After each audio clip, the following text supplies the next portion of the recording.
বললেন, ও আমিরুল মুমিনিন, ওই কাঁটাযুক্ত গুলফলতার রাস্তার মধ্যে ঠিক যেমনি সাবধান হয়ে আপনি হেঁটেছেন, এই দুনিয়ার বুকে সাবধান হয়ে চলার নাম হলো তাকওয়া। সুবহানাল্লাহ। তাহলে তাকওয়া কারে বলে? আমার চাপাই নবাবগঞ্জের কলিজা টুকরা ভাই, বুঝতে পারছেন আপনারা? হ্যাঁ, তাকওয়ার শুধু দুইটা নমুনা আপনাদের সামনে পেশ করবো, আপনাদের ক্লিয়ার হয়েছে। একটা নমুনা তো দিলাম, আরেকটা নমুনা, সেটাও ওমরে ফারুক রাদিয়াল্লাহু তাআলা আনহুর জীবনী থেকে। উনি ছিলেন ন্যায়পরায়ণ শাসক। রাত্রিবেলা প্রজাদের কি হাল হাকিকত, কি অবস্থা ঘুরে ঘুরে প্যাট্রোলিং করছেন পুলিশের মতো। তো সারা রাত প্যাট্রোলিং করে সারা রাত তিনি ঘুরেছেন, কার কি অবস্থা দেখে শেষ শেষে তিনি ফিরে আসতেছেন। তিনি থাকতেন সেই বুখারীতে এসেছে, কানা ইয়াসকুনু ফি আওয়ালিল মদিনা, মদিনার উঁচু এলাকায় থাকতেন। তো ফিরে আসার সময় উনি একটা প্রাচীর বেষ্টিত ঘরের পাশে দুইজন নারীর কথোপকথন শুনতে পেলেন। কয়জন নারী? দেখি আপনাদের মনোযোগ আছে কিনা, বলেন কয়জন নারী? একজন বৃদ্ধা, একজন যুবতী।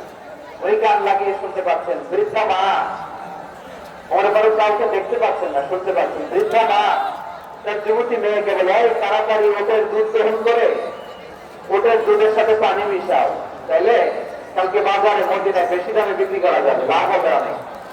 বৃদ্ধা মহিলা এটা বলবেন।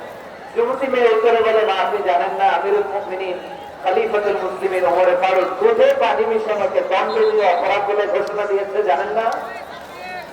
এবার বৃদ্ধা মহিলা বলে, আরে পাগলি, এই ভোর রাতে আমিরুল মুমিনিন ওমরে ফারুক আসবে কোত্থেকে?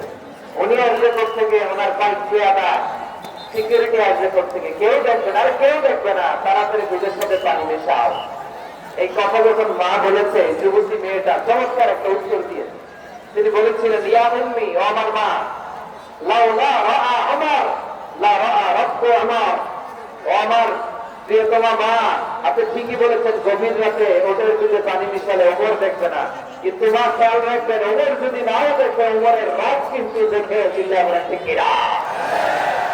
হ্যাঁ, দিস ইজ কল্ড তাকওয়া। লাউলা রাআ উমর লা রাআ রাব্বু উমর, ওমর দেখে না কিন্তু ওমরের রাত দেখে চিল্লায় বলেন ঠিক কিনা?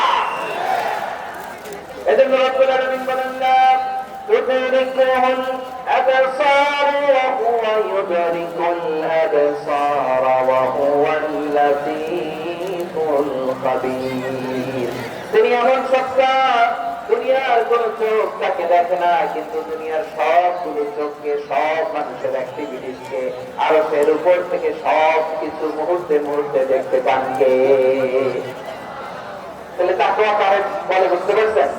হ্যাঁ, দুনিয়াতে সাবধানে চলার নাম তাকওয়া। কেউ দেখে না, কিন্তু আল্লাহ থেকে এই জবাবদিহিতার ভয়, সেন্স অফ অ্যাকাউন্টেবিলিটি, এই সেন্স নিজের মধ্যে গ্রো করার নাম হচ্ছে তাকওয়া। আর এই সিয়াম পালন করার প্রাইম অবজেক্টিভ অফ সিয়াম হচ্ছে লাআল্লাকুম তাত্তাকুন। আওয়াজ করে বলেন, লাআল্লাকুম তাত্তাকুন।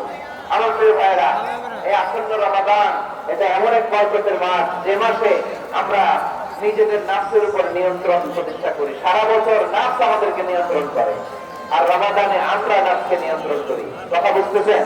সারা বছর নাফস আমাদেরকে নিয়ন্ত্রণ করে। এই যে এখন আমার খেতে মনে চাইলে যে খেজুর রাখা, আমি খেজুর খেতে পারবো, নাফস আছে, বাদাম খেতে পারি। খাইতে মন চাইলে পানি, আমার রুহুটা চায়, আমার নাফসটা খেতে চায়, আমি খেতে পারি, পান করতে পারি। বিবাহিতরা দিনের বেলায় স্ত্রীর সাথে মেলামেশা করতে চাইলে করতে পারে, কিন্তু রমাদানে দিনের বেলা খেতে মনে চায়, কিন্তু আমরা খাই। আমার প্রকৃতি খেতে চায়, কিন্তু প্রকৃতির কথা আমরা শুনি, কথা কয় না। রমজানে খেতে মন চাইলে আমরা খাই, তৃষ্ণায় গলা ফেটে যায়, গলা ছাতি ফেটে যায়, কিন্তু এক লোক পানি কি আমরা গেলি? বিবাহিতরা দিনের বেলা স্ত্রীর সাথে কি মেলামেশায় যায় না।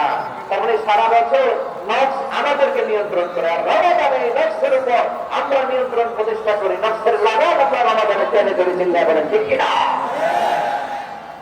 এজন্য আমার প্রিয় ভাইরা, নফসের উপর নিয়ন্ত্রণ নিতে চাইলে রমাদানের রোজার কোনো বিকল্প নাই। এটা এমন মাস যে মাসের ফজিলতের কোনো শেষ নাই। এই মাসকে বলা হয় মান্ত হক, এটা আশা জাগা নিয়ে মাস। রমজানের কথা শুনলে আশা জাগে না হৃদয়? হ্যাঁ, এটা যা রমাদান ফুতিহাত আবওয়াবুস সামা ওয়া গুলিকাত আবওয়াবু জাহান্নাম ওয়া সুফিদাতিশ শায়াতিন। রমাদান আসলে আকাশের দরজাগুলো খুলে দেওয়া হয়, মানে জান্নাতে জাহান্নামের দরজাগুলোকে লক করে দেওয়া হয়, শয়তানকে চেইন আপ করা হয়, ইবাদত করতে শুধু করতেই মনে চায়। চিল্লায় বলেন না সুবহানাল্লাহ।